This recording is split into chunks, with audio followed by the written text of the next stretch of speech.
atong kinabuhi. Ningon siya na magson, tulo ka punto. Number 1 is hukasa. Usa may hukason, ang daan nga pagkatao. Amen. Ngano man nga hukason? Kay sa dihang gibunyagan na ka, sa dihang gituslo na ka sa tubig, di ba? Hugasan na ka. Ngano man nga sa diha sa tuwang kinabuhi. Usa ta ka anak sa Ginoo, ibalik man gihapon nato. Imbis gihugasan na. Gihugasan na to, ngano man ibalik man.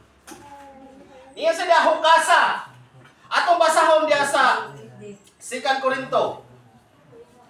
2 Korinto 13:5.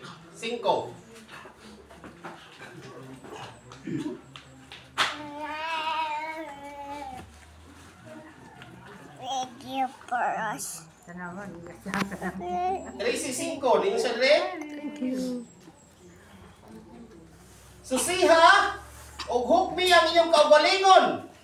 Aron pagtino kung nagkinabuhi ba kamo diha sa pagtuo. Nahibalo na kamo nga si Kristo Hesus anaa kaninyo gawas ko napakyas kamo. Ayo siya nga susiha.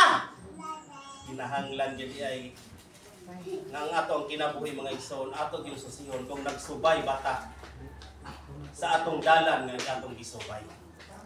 Mosahay madala ta sa